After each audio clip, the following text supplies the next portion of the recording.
നമ്മുടെ ഈ തന്ത്രി വിഷയം ഇതുവരെയും അങ്ങോട്ട് കെട്ടടങ്ങുന്നില്ല.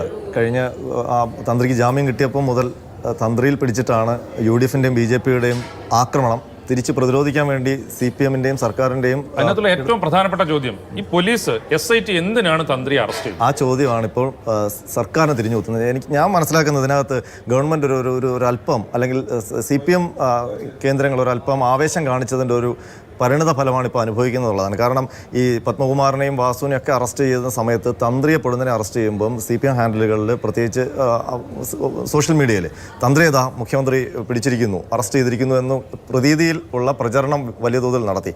ഇപ്പോൾ പക്ഷേ കൊല്ലം വിജിലൻസ് കോടതിയിൽ തന്ത്രിയുടെ ജാമ്യാപേക്ഷ വന്നപ്പോൾ ആ ജാമ്യാപേക്ഷ 96 പേജുള്ള ജാമ്യ ഉത്തരവ് പുറത്തു വന്നപ്പോൾ അതിനകത്ത് 4-5 കുറ്റങ്ങൾ തന്ത്രിക്കെതിരെ ചുമത്തിയതിനകത്ത് ഒരു കുറ്റം പോലും നിലനിൽക്കില്ല, പ്രഥമ ദൃഷ്ട്യാ തന്നെ തെളിവില്ല എന്നുള്ളതാണ് കോടതിയുടെ വിലയിരുത്തൽ. അപ്പോൾ കണിക പോലും ഇല്ല എന്നുള്ളത്. അപ്പോൾ എന്തിനാണ് തന്ത്രി അറസ്റ്റ് ചെയ്തെന്നുള്ള ചോദ്യത്തിൻ്റെ മുന്നിലാണ് ഇപ്പോൾ സർക്കാർ പരങ്ങുന്നത്. ഇന്നലെ ഞാൻ കൈരളി ചാനലിലെ ഒരു ചർച്ച നടന്നപ്പോൾ അതിനകത്ത് ഈ സ്ത്രീകളെ കയറ്റിയതുമായി ബന്ധപ്പെട്ട് ആണല്ലോ തന്ത്രി ഒരു കാരണം ഉന്നയിച്ചത്.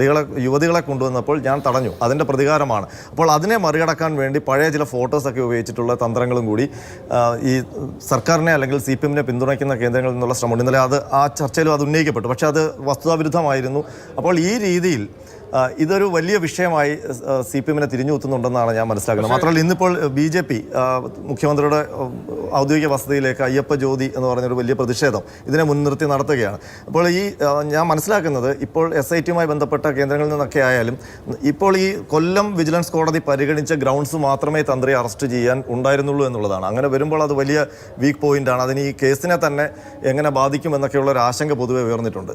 അല്ല, ഞാൻ പറഞ്ഞത് ഇപ്പോൾ SIT ആണ് തന്ത്രി അറസ്റ്റ് ചെയ്തത്. പിണറായി വിജയന്റെ പോലീസോ മോദിയുടെ ED ഒന്നും അല്ല തന്ത്രി അറസ്റ്റ് ചെയ്തത്. അതായത് ഹൈക്കോടതിയുടെ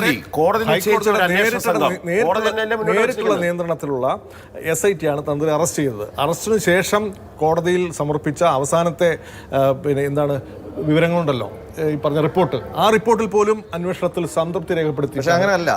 ഇതിനകത്തൊരു പ്രശ്നം എന്ന് പറഞ്ഞാൽ കോടതി, ഹൈക്കോടതിയുടെ ദേവസ്വം ബെഞ്ച് ഇതിനെ മോണിറ്റർ ചെയ്യുന്നുണ്ട്. പക്ഷെ നോക്ക്, ഇതിനകത്ത് കേസ് ഡയറി എല്ലാം പരിഗണനയിൽ വന്നിരിക്കുന്ന കൊല്ലം വിജിലൻസ് കോടതിയുടെ ജാമ്യം കൊടുക്കുന്ന കോടതിക്ക് ഇതിന്റെ മെറിറ്റിലേക്ക്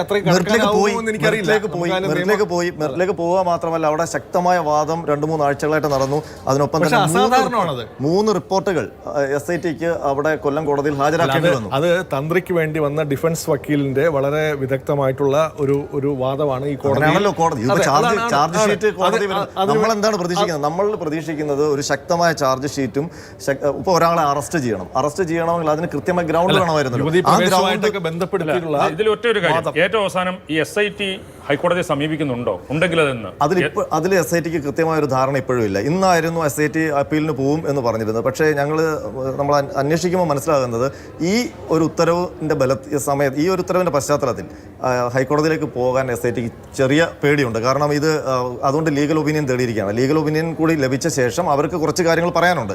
അവർ പറയുന്നത് എല്ലാ കാര്യങ്ങളും കൊല്ലം കോടതി പരിഗണിച്ചിട്ടില്ല എന്നുള്ളതാണ്. പക്ഷേ ഹൈക്കോടതിയിലേക്ക് പോകുമ്പം കുറച്ചുകൂടി ഹോംവർക്ക് ആവശ്യമുണ്ടെന്നാണ്.